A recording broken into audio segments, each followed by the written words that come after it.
Good morning. It is Thursday, September 24th, 2020. You can now relax and be informed. Here is your daily bite of news. In Breonna Taylor's case, a Kentucky grand jury chose not to file murder charges Wednesday against any of the police officers involved in the fatal shooting during a drug raid on her home in Louisville, Kentucky. A single officer was charged with wanton endangerment for firing into neighboring apartments. Kentucky Attorney General Daniel Cameron said the two uncharged officers were justified in their use of force and that a witness had heard them identify themselves at the door. The grand jury's decision outraged protesters who had called for murder charges and made Taylor the center of the #SayHerName campaign, highlighting police brutality against women. Demonstrators in several U.S. cities began taking to the streets after the announcement. Anticipating civil unrest, Louisville Mayor Greg Fisher announced a curfew for the next 3 days. The city will have resources from the National Guard, the FBI, and other federal agencies to help. The Louisville Metro Police Department confirmed that Wednesday night 2 officers were shot after the 9 p.m. curfew took effect. In neighboring Illinois, Governor J.B. Pritzker called the grand jury's charge of the single officer a gross miscarriage of justice. Pritzker joined Chicago Mayor Lori Lightfoot, Reverend Jesse Jackson, and other local leaders at a news conference to urge demonstrators to avoid violence. "We want people to express themselves, but do it peacefully," said Lightfoot, who planned to hold a citywide moment of silence in Taylor's memory Wednesday evening. LeBron James was one of several in the sports world to speak out on Wednesday, and among several NBA players inside the bubble at Walt Disney World in Florida to do so. LeBron James' remarks were as follows. "I've been lost for words today. I'm devastated, hurt, sad, mad. We want justice for Breonna, yet justice was meant for her neighbor's apartment walls and not her beautiful life. Was I surprised at the verdict? Absolutely not. But damn it, I was and still am hurt and heavy-hearted. I send my love to Breonna's mother, family, and friends. I'm sorry, I'm sorry, I'm sorry."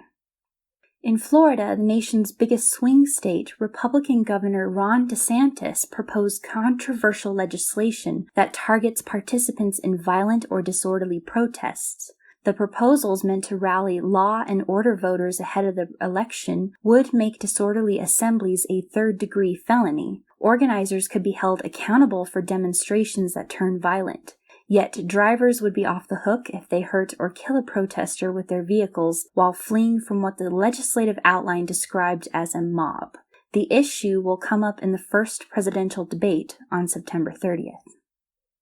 Racial justice activists convulsed the country this summer with their protests against police brutality, but as the seasons shift to fall, they don't have much to show for it in terms of major policy change. That's particularly evident at the state and federal level, where Congress and a majority of state legislators have taken no action, and even states with liberal leadership have failed to move aggressively.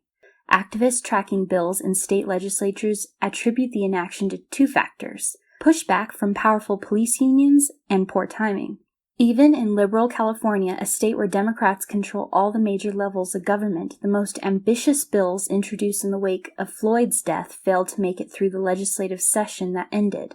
2 measures ultimately reached Governor Gavin Newsom's desk. One to ban carotid restraints, which cut off blood flow to the brain, and another to require independent investigations of officer-involved shootings when requested by law enforcement agencies or district attorneys. But the highest-profile bills, including those that would have allowed California to decertify problematic officers and establish the strictest duty to intercede standard in the nation, never even got a vote.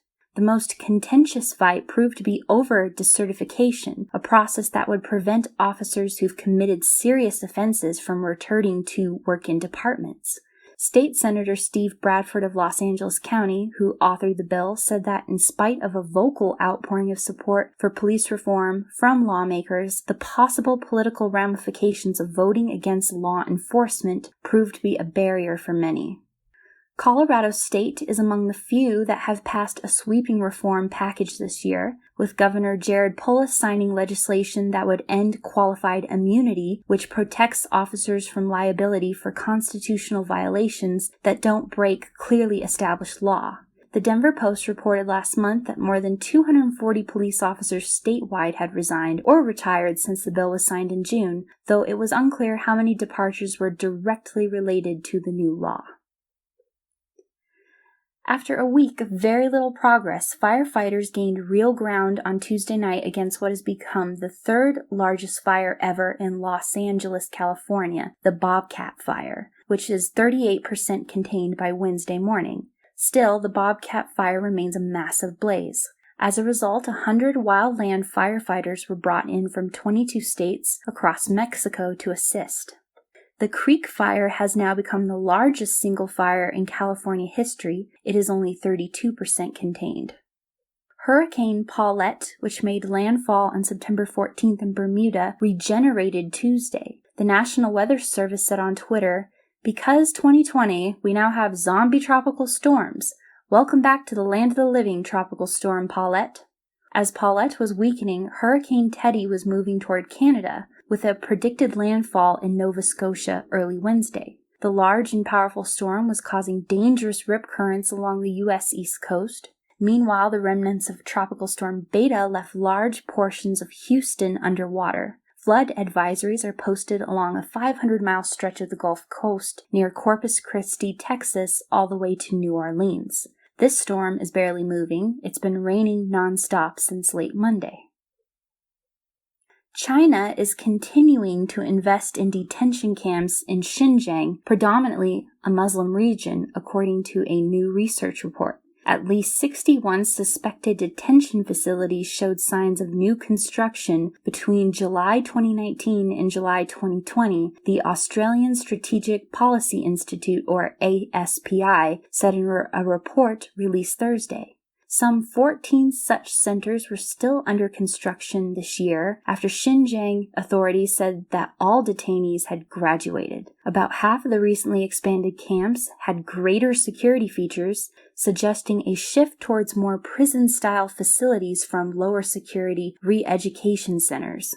One 100,000 square meter camp that opened in January in Kashgar is comprised of 13 five-story residential buildings surrounded by a 14-meter high wall. The Trump administration has already sanctioned 48 Chinese companies and the Xinjiang Communist Party chief over their ties to a security state that has detained between tens of thousands and upward to 1 million Uyghurs, according to a UN assessment.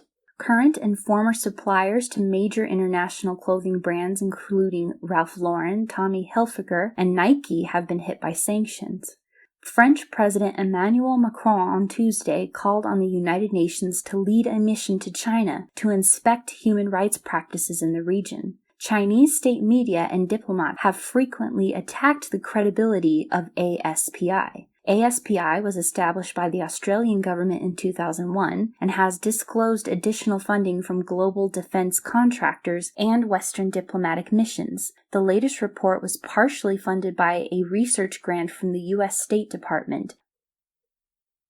King Salman of Saudi Arabia, the 85-year-old monarch who ascended the throne in 2015 but has left the day-to-day running of affairs to his 35-year-old son, made his speech debut in person at the UN General Assembly.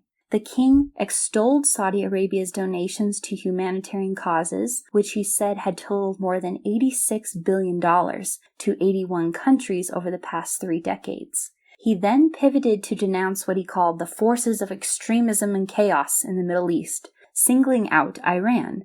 He accused the Iranian government of having exploited international efforts to contain its nuclear activities, supporting the Houthi rebels in neighboring Yemen, and targeting Saudi oil facilities in missile strikes.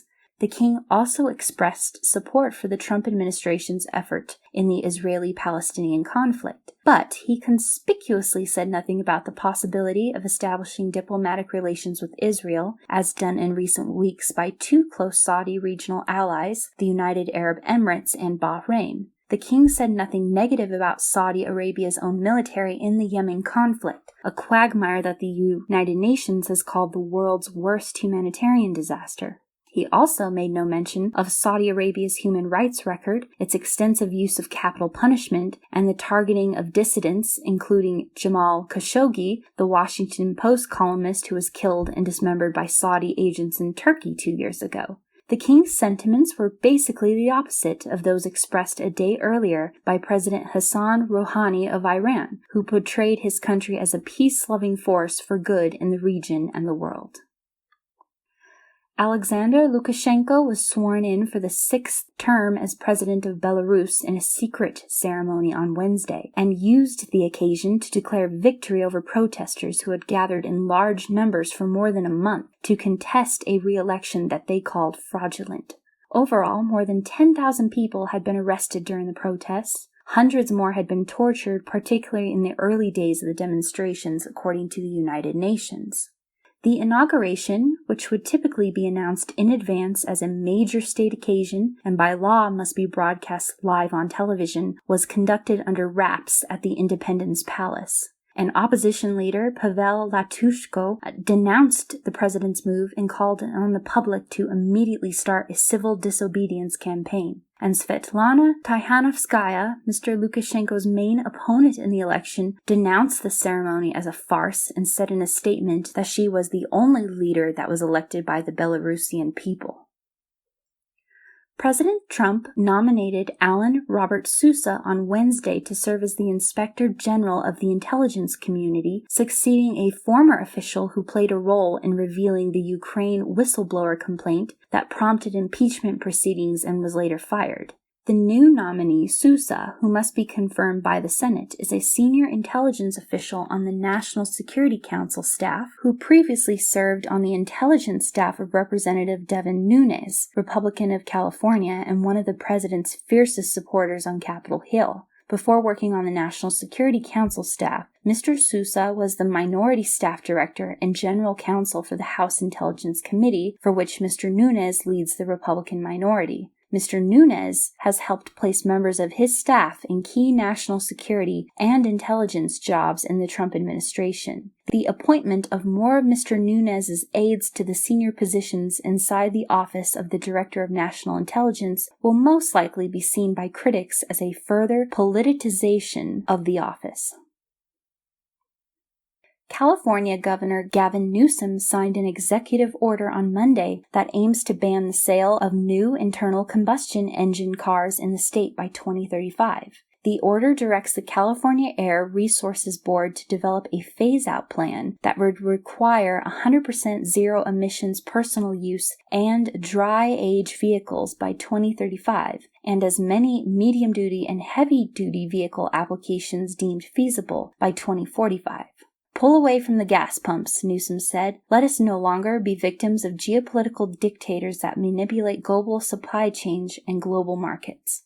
On Tuesday, Tesla CEO Elon Musk estimated that it would take about 15 years of all-electric sales to eliminate most internal combustion engine cars from the road. 15 countries, including the UK, have instituted similar policies.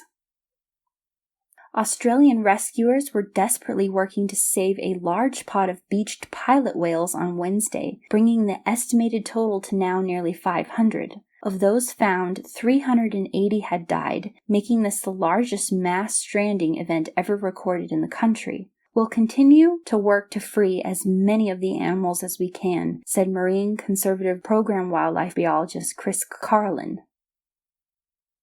About 29 reported attacks by orca whales on boats off Spain's coast has prompted authorities to decree an approximately 60-mile stretch of Atlantic coastline between Ferrol and the Cape in Galicia out of bounds for small boats in response. In one instance, on July 29th, a 46-foot sailboat crewed by Victoria Morris, a 24-year-old biology graduate from New Zealand, suffered what she described as a coordinated attack by a pod of 9 orcas in the Strait of Gibraltar. They started surrounding us in a circle, coming for the rudder and the keel, she said. The blows caused the vessel to spin violently in a circle, smashing the rudder and leaving the yacht adrift in a busy shipping lane.